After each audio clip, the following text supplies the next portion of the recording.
Welcome back to my ongoing series on retroactive jealousy and cognitive distortions. In today's video, we're covering the cognitive distortion of should statements. My name is Zachary Stockill, and since 2013, I've been working one-on-one with thousands of men and women from all over the world, helping them overcome retroactive jealousy, helping them overcome obsessive jealousy, and most of the time save their relationships. If you'd like to work with me one-on-one or you'd like more information about my work, please visit my website at retroactivejealousy.com.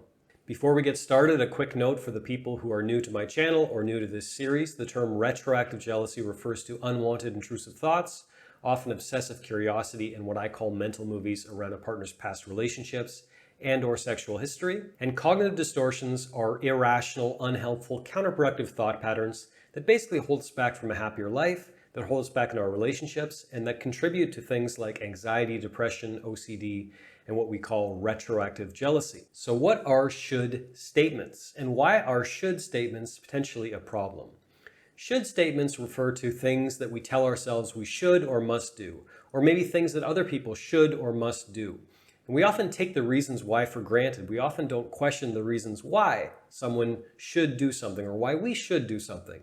It's almost like this background programming in our brain that tells us that, good people do this or bad people do that, or we should do this, we should do that. Should statements can create doubt and fear because often we're not even entirely conscious that we're falling victim to a should statement because we just have these feelings of guilt or shame or fear. We don't really know where they're coming from until we unpack some of the background noise in our psyche and realize that we're feeling compelled to do something based on a preordained or a predetermined idea of, why we should do this or why someone should do that, or good girls do this or bad guys do that, or whatever. So what are some examples of should statements?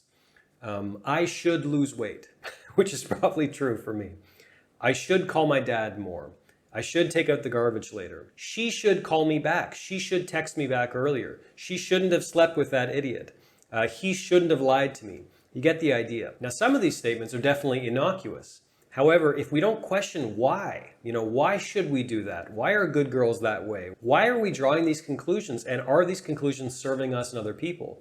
Unless we question those statements, we're going to fall victim to them, and they could lead us to make some bad decisions, and they could contribute to feelings of fear and doubt. So let's take the weight loss example. You could tell yourself, I should lose weight. And you might think, again, that's probably innocuous, and it's maybe even true. So I'll grant you that. It could be true. And in my case, it absolutely is true.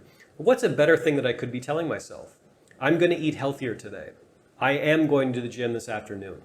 You see, I'm kind of breaking it down into the components that are going to get me exactly where I want to go. I'm making the goal smaller and more kind of digestible, and I'm changing my language, I'm changing my self-talk to reflect that, to actually put this in terms that I can actually use, to help me get where I want to go by changing my own self-talk. People often use should statements when it comes to the way they view the world and other people. For example, you may look at your partner, if you're a retroactive jealousy sufferer, and say, she shouldn't have slept with that idiot. Now, I understand feeling that emotion. I understand loving someone and looking at a choice they've made in the past and thinking they shouldn't have done that.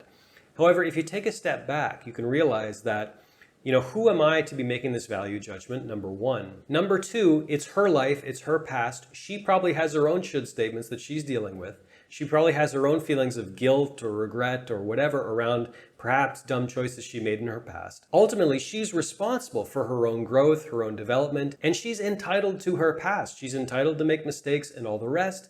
And as I often say on this channel and elsewhere, most of us have at least one or two nights from our past that we kind of like to take back. Furthermore, if you really want to get daring and adventurous, and I realize this won't seem appealing to a lot of retroactive jealousy sufferers, but I'm at the point in my life where I'm quite comfortable with these thought experiments, you can look at that and turn it around and say, okay, she should have slept with that idiot. And again, I realize that seems absolutely insane to a lot of retroactive jealousy sufferers, but bear with me here. What is the evidence that she shouldn't have slept with that idiot? And again, you'll run down the laundry list of all the reasons why he's a bad person, she should value herself, and yada, yada, yada. Okay, fine. She should have slept with that idiot. What's the rationale for that? Maybe she learned some painful lessons that if she hadn't learned those lessons, 10 years ago, she'd be destined to repeat them for another 10 years. Maybe that bad choice prevented her from making even worse choices in the future. Maybe she learned something from that experience that continues to serve her today and that in some weird way led her to choose being with you. So none of this is fact. I don't know you. I don't know your situation. These are just hypothetical situations or hypothetical statements you can look at around the idea or around the concept of retroactive jealousy. Not trying to dictate how anyone should be thinking. But the point is, every time you make a should statement, you may have a certain rationale behind that statement, but you can always turn it around and start questioning and prodding it. And realize that you can make should statements about just about anything. So be conscious of where you're making should statements in your life, or maybe as it relates to retroactive jealousy. Be conscious where you're making should statements and where you're making should statements where it's not necessarily helping you, where it's not necessarily going to help you reach your goals. My homework for you today, as in all these videos in this series, is to encourage you to think about where you're making should statements in your own life, where you're making should statements with regards to your feelings about other people, where you're making should statements with regard to your retroactive jealousy, and start challenging those should statements a little bit. Start cultivating better, more proactive ways of thinking. Thanks for listening. Thanks for watching today. If you got anything out of this video, please take a minute to let me know by clicking the like button below. I'll also ask you to leave a comment beneath this video telling me what you think. While you're at it, please be sure you are subscribed to my channel to be notified of new videos moving forward. Thanks again for watching, and I'll talk to you soon.